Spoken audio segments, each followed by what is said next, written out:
Hello, doing a quick recording here of Fortnite Chapter 2. We are playing on an RX 570 paired with the i5 3570. And the settings that we are playing on are known as Pro settings, where we have Epic View Distance and everything else set to low. I'll show you here Epic View Distance, everything on low, 1920 by 1080p, and we are capped at 120 FPS. And the reason I've capped it is to give us a smoother gaming experience, just because I find the, well, as you can kind of see in the left-hand corner of the screen, the i5 3570 runs really close to 100% all the time, just because it only has 4 cores and 4 threads. So, yeah, capping it at 120 FPS, I find gives us the smoothest gaming experience. So that's why I chose to run it at that for this recording here. And yeah, I do have MSI Afterburner running there in the top left-hand corner of the screen, so you can watch the frame rate counter and, of course, the CPU and GPU usage, which is always handy because that's where you get to see that, okay, the i5 3570 will most likely run at 100% in CPU demanding games. So, for example, Fortnite, we want to get a higher frame rate. That's where you need a better CPU. So, yeah, 100, like, I find the frame rate to stay around 120 FPS to 100 FPS, and so far this has been pretty solid here. And yeah, we'll just continue running around here and getting a feel for what the performance would be like. So we can see there's a player around here. See if we can get him before he gets us. We're not too great at the game, so hopefully this works out alright. Kind of see where the footsteps are. He's inside the building now. Okay, we're going to throw this, break it, pick up the snowball, and throw the snowball, of course. And yeah, that was a really good strategy there. And it worked out well.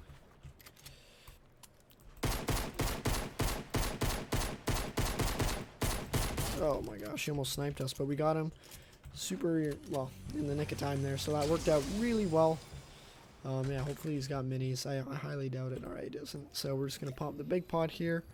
But yeah, the whole time I find the frame rate to stay around 120 FPS, just below it perhaps as well. So yeah, you can expect anywhere from about 120 down to about 100 FPS.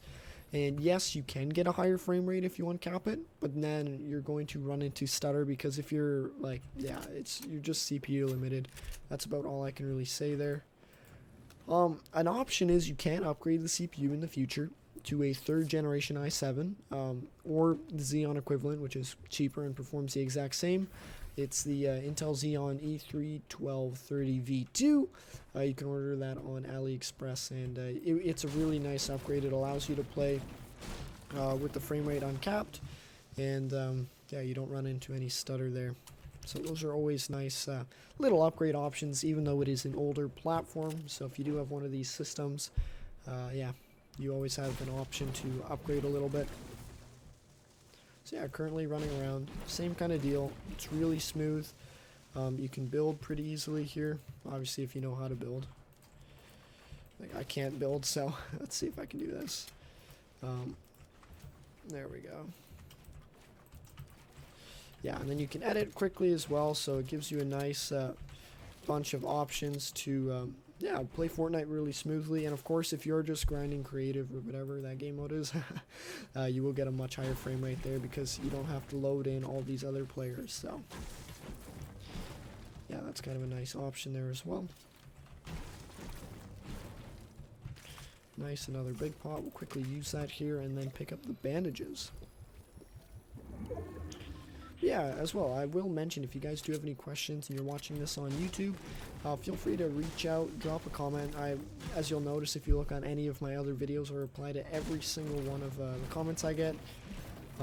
Yeah, sometimes I get 1 or 2 comments a day, sometimes I get more, but like so far we only have like 120 something subscribers, so yeah, I do have time to respond to all your comments, and I appreciate you guys taking the time to leave them and interact a little bit. And it gives me a feel for what you guys are working with, and maybe to see if there's any potential future videos to make that can actually help a lot of you guys.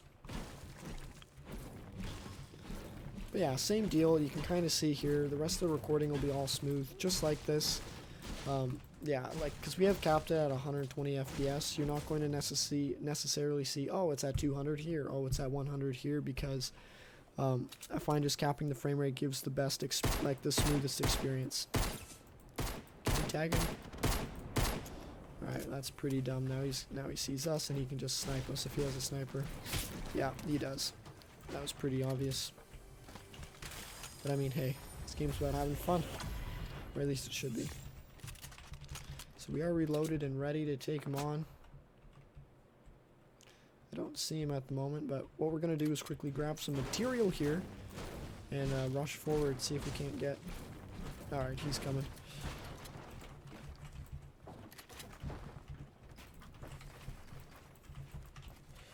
There we go, my little improved building skills. Where is he? This is confusing.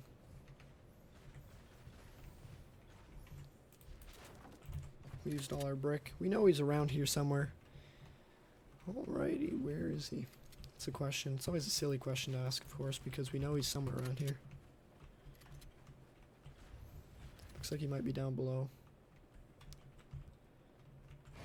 We always do have the option to... oh, I guess we have to swap it down here. How do we do this? There we go.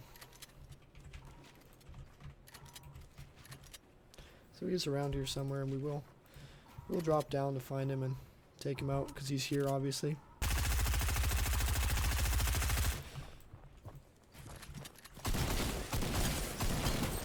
Come on, no. But anyways, that was a failed attempt, but that should give you a good idea of how this system will perform here in the year 2020, because today is January 1st.